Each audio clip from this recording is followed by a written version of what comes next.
What are some ways that you use to help you focus on doing your work when you're alone? One thing that I do to help me focus while doing schoolwork is listening to music. And I listen to all kinds of music: jazz, classical, instrumental, and even pop. Whenever my mom sees me doing homework while listening to music, she would question me and scold me, saying, "Are you playing or are you working? How can you even focus while having these noises?" But in fact, music actually improves our memory in many different ways. And as you all may have heard, that I am playing some background music, so which I invite you to do the test with me. So during my speech, I will have the background music playing, and at the end of my speech, I want you to recall that did you actually pay better attention to my speech with this music, or were you attracted by this music? And so today I will explain to you on how can music boost our memories and how can music help improve Alzheimer's and dementia patients' symptoms.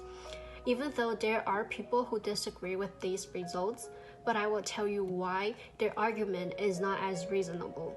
Therefore, we shall not be convinced by them. And I hope that at the end of my speech, I am able to persuade and urge you to stand on my side. So let us move on to our first point, which is that music can boost people's memory. Listening to and performing music reactivates areas of the brain associated with memory, reasoning, speech, and emotion.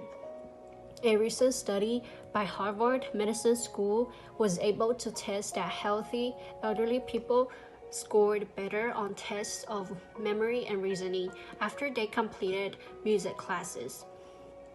And researchers at the Music and Neuroimaging Laboratory at Harvard Affiliated Medical Center have also shown that singing can be a helpful way to people who are recovering from brain injuries, because they have damaged their left brain region, and that region is responsible for speech. But because the singing ability originates in the right side of the brain, which is the damaged part, so people can learn to speak their thoughts by singing along with the song first, then gradually drop the melody, so which they can actually say the lyrics out loud as talking.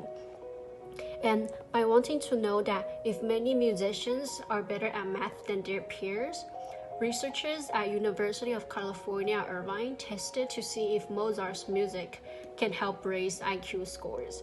And the result came out to be that out of 3 groups of college students, the group that heard 10 minutes of Mozart music tested higher than other 2 groups who had not heard Mozart music. And Chris Brewer, founder of Live Sounds Educational Services, has said, students of all ages, that includes adults, actually found that music helps them focus more clearly on the task at hand and puts them into a better mood for learning. And music can also help shift energy levels too. So for example, like playing upbeat music can boost tired minds and bodies, while slower, more reflective music can help us to calm down and focus. So isn't this amazing to see how music can affect us? And that's not all of it. And moving on to the next point, that music can also help improve Alzheimer's patients' symptoms. Music therapies can reduce the decline of dementia patients, including those suffering from Alzheimer's. And putting music into treatment can improve cognition in patients while lessening the symptoms and help these patients to socialize. A study conducted also at UC Irvine showed that scores on memory tests of Alzheimer's patients improve when they listen to music. And according to the US National Library of Medicine, first-line treatment options for dementia patients often involve drugs to slow the progression of the disease and antipsychotic medications to treat behavior disorders. But musical interventions are considered less harmful than pharmacological treatments to improve cognitive functions, mood, and quality of life of these dementia patients. Because when music is used acting as a therapy, music performs the primary role in the intervention while the therapist is secondary. Even though that it is being tested in multiple studies and the results are shown and proven that music is effective in improving people's memory, there are still people who disagree. And they said that the thing that music does not improve is one's ability to focus and remember events in detail. According to applied cognitive psychology, a study asked teens and young adults to recall sounds presented in a particular order, and they suffered when there is background music playing during the study. And the result came to be that even though the younger adults are better at focusing their attention while multitasking, they're still not immune to the effects of distractions.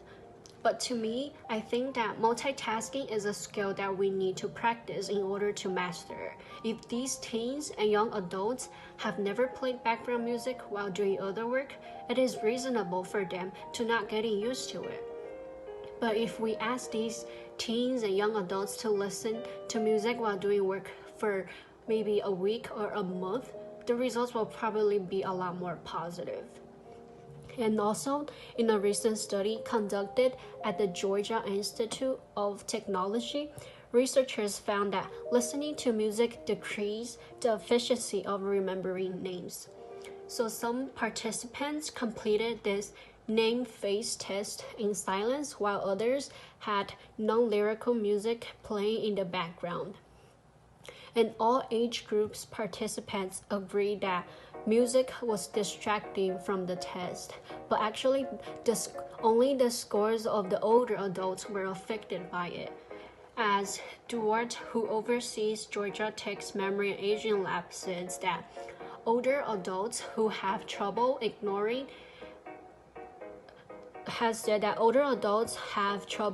irrelevant noises and concentrating because associative memory automatically declines with age. So as people become older, it is harder to remember details like what name went with which face, or even where did a conversation took place. So in the end, this does not prove that music is not effective.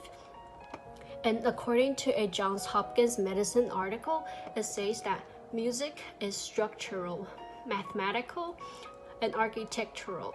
It is based on relationships between one note and the next. You may not be aware of it, but your brain has to do a lot of computing to make sense of it.